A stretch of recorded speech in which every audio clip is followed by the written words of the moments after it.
Trailing the Hunter's Moon is presented by Ruger, rugged, reliable firearms. Hornady, accurate, deadly, dependable. Trichicon, brilliant aiming solutions. Wildlife Systems, serving hunters and landowners since 1987. DSC, conservation, education, and protecting hunters' rights.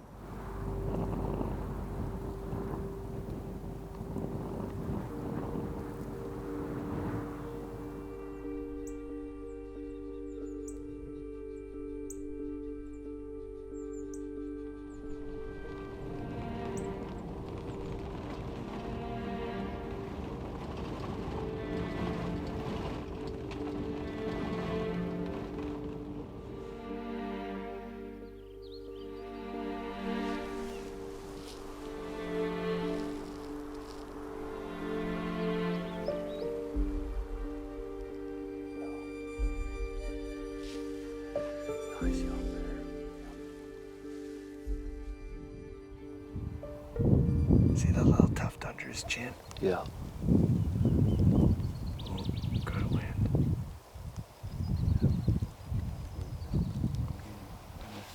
He's in good shape. Yeah, beautiful shape. He had a good winter. That's cool. That's what's fun about spring bear hunting.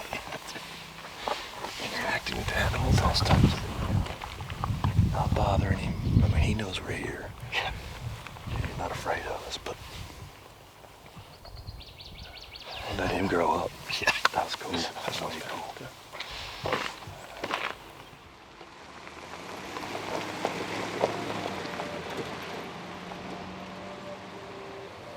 I mean, he's chocolate, buddy. Look at him. Dang it. It's okay.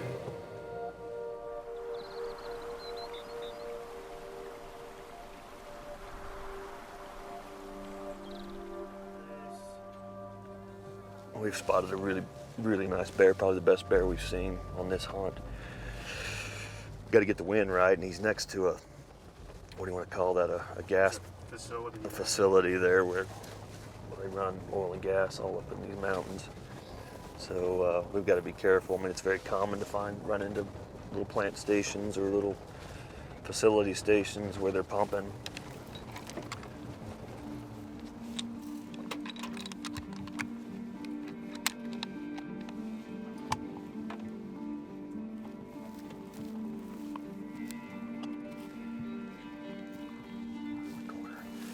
He's moving to the right now.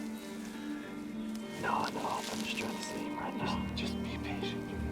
It's gonna come to you.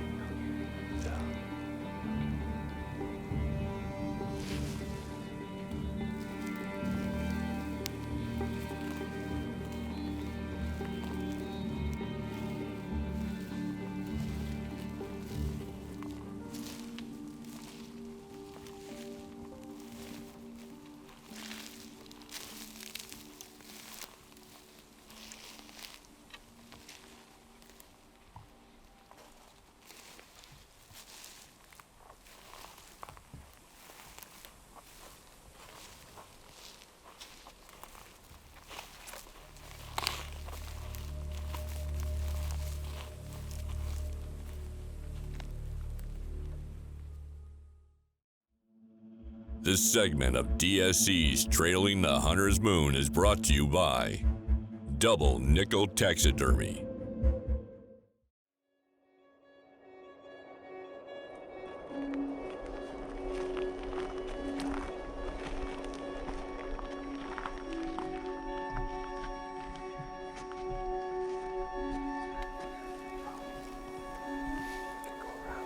That's what I'm thinking.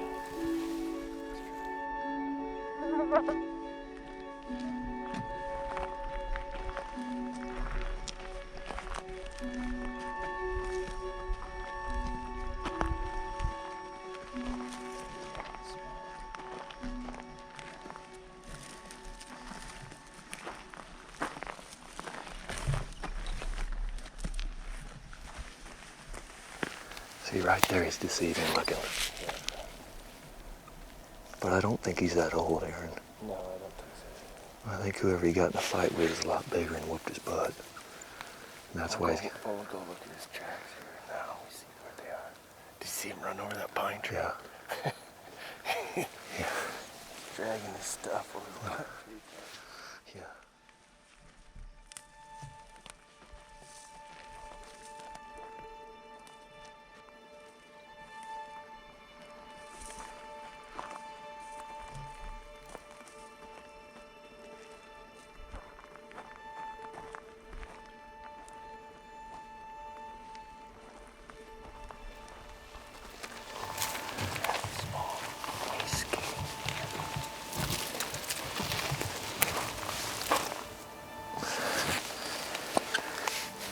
I don't think so, Aaron. I don't think so either. He looked a lot better before. I think he's about a 6 foot bear, a little over 6 foot.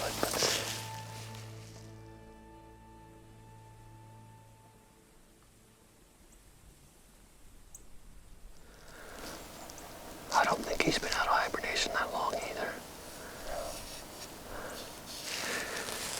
I can't believe he hasn't busted us yet. The wind is not great. He's pretty busy eating here. Yeah. He's hungry at this time. There he is.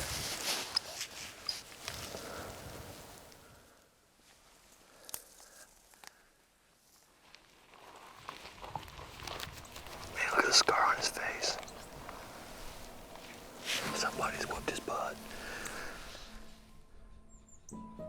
On this hunt in particular, we had stocked up on lots of bears, as you'll see. And bears that were aware of our presence. And this bear definitely saw us, and as soon as he saw us, his behavior and demeanor had changed. Oh, there he saw us. The reaction from this bear was complete opposite from the others, and complete opposite from any other bear encounter I've ever had in my hunting career. I could just see the look in his face.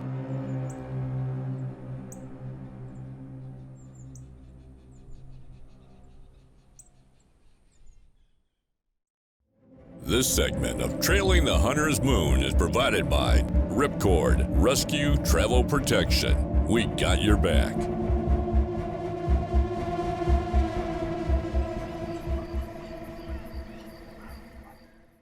Howdy, I'm Greg Simons with Wildlife Systems. The North American wildlife conservation model is considered to be the most successful wildlife conservation model on this planet. And of the 7 principles that define this model, the one that's considered to be the foundational tenet is the idea that wildlife of the states belong to the people of the states. This dates back to 1842 when the U.S. Supreme Court ruled that wildlife do indeed belong to the people of the states, to be managed by those states, not only for the benefit of today's generation, but for the benefit of tomorrow's generation as well. There is no other feature that has shaped our wildlife culture in this country more so. And when we combine the significance of that with the significance of private property rights for landowners, you have this delicate but very important relationship that creates value and incentivizes landowners to conserve those resources for the benefit of tomorrow's generation.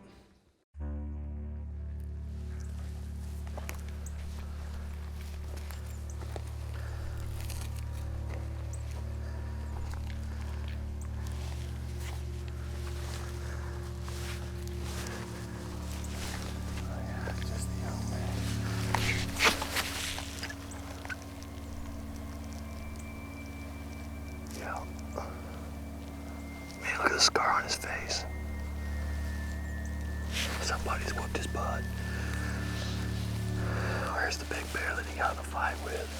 This bear just looked at us different. To me, an animal, I don't care if it's a domestic dog or a domestic cow. I've been around cattle when I was younger in my life. I was a horseman in my day. And when an animal is irritated or an animal wants to show aggression, they just look at you different. They give you a warning. There's no doubt about it. And that's what this bear was doing, in my opinion. And I had made Aaron left it in my call if I wanted to shoot the bear. He was a nice bear. And he was a nice bear, but I had made the decision to pass on the bear, and so Aaron said we should go ahead and back out of here. And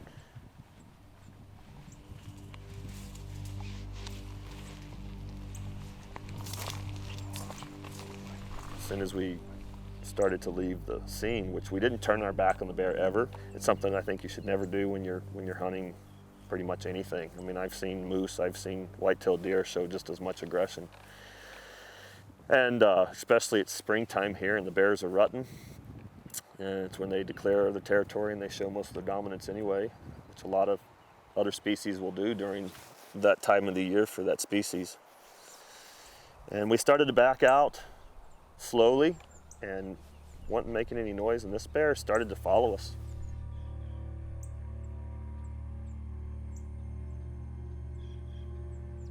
And then he started to parallel us on the road. Aaron made the comment, he said, man, look at this bear, he doesn't like us being here. And I was in total 100% agreement. And that's what's pretty cool about these bears. There's no doubt that is a boar. He's got a big scar right between his eyes where he's been in a fight. But he's definitely showing his dominance. He doesn't like us being near. I think the black. I like doing the black. He's got a really dark face.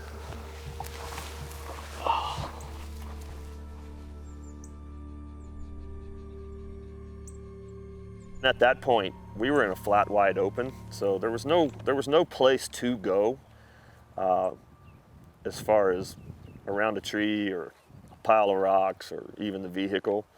The only opportunity we had was to just basically hold our ground. I mean, I had the rifle, and my duty was to look after my own safety, but the safety of my guide, Aaron, and my field producer, who was behind the camera the whole time. And we were 30 yards from this bear.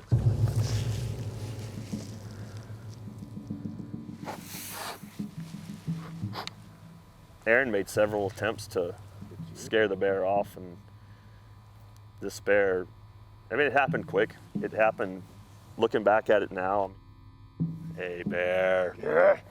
Yeah.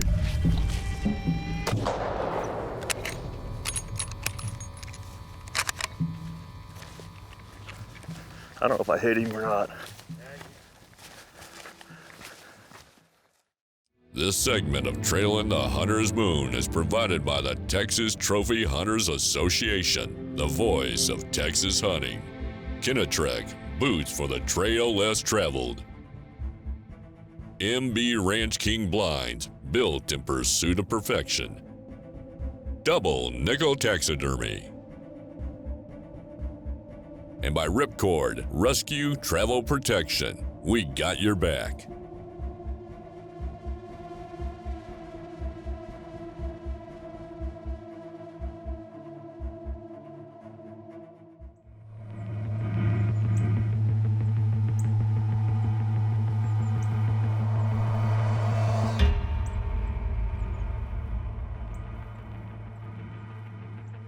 Hey, bear.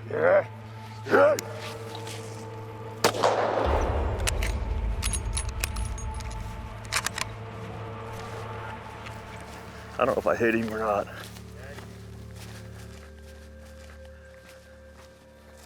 Did I hit him? I don't think I did. Did you get all that on camera? I didn't want to kill him. We were going to leave him alone. I didn't think he was going to get that cheeky. Aaron did everything he could to really push the bear away from us, kick dirt at him. It does look like maybe I did hit him. He was close. And I wasn't trying to, but I was darn sure trying to be close enough to scare him off because I didn't want him on top of us. But we did find a small blood trail, so we're gonna look.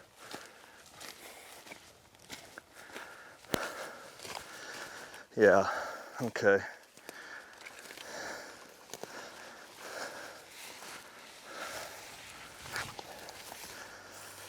Yeah, he's hit. He hit square in the chest between the legs then. I know he cut back to the right.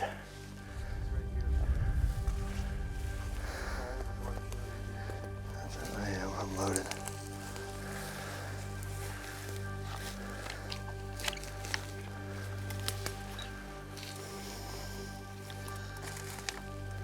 Yeah, he's hit.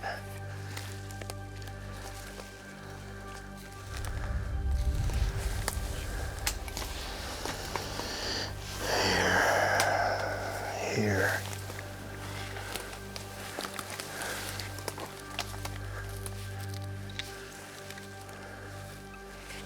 You see him, Dustin?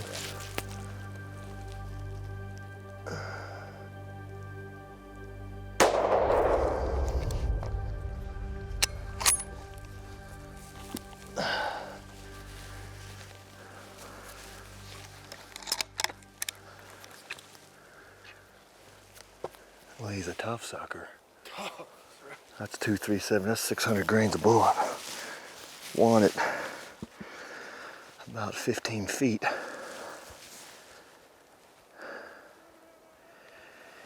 I didn't think I hit him when I first shot. I mean, he was close.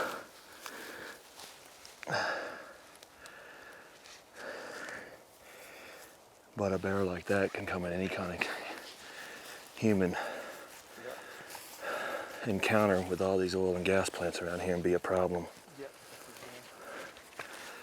So I did kill a bear. I mean, he's a nice bear too. I was gonna maybe pass and look for something bigger, but he honestly didn't give me any other choice. Most bears would have turned and run the other way. I'm not gonna tell you right now, I still got the jitters. I'm not lying, you know.